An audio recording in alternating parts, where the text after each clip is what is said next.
Hello our dear customers, today we will see how to use our humidifier. At first open our box.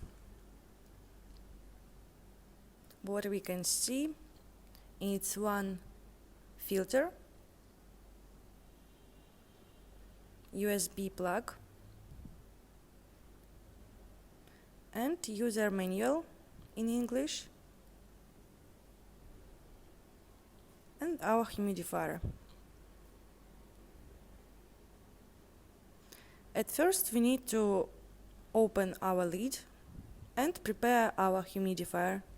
So let's do it.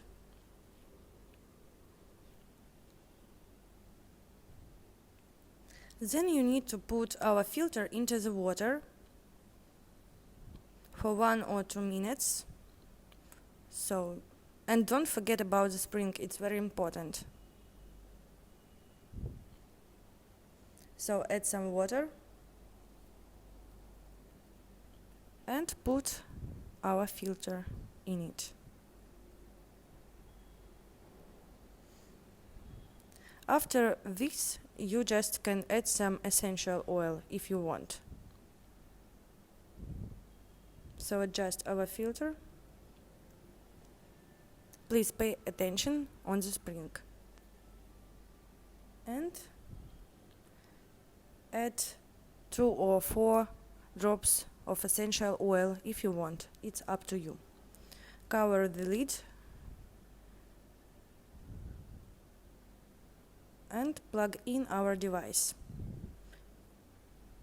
We used USB plug, so it's very comfortable. You can use it everywhere. And then you just turn on the device. You touch this screen. At first time you just turn on the light and fog. If you touch the second time you just turn off the light, but we still have our fog. And the third time you turn off the device. So let's see how it works. First touch, second, and the third. If you have some problems with our device, you can contact us and we will help you to solve all your problems.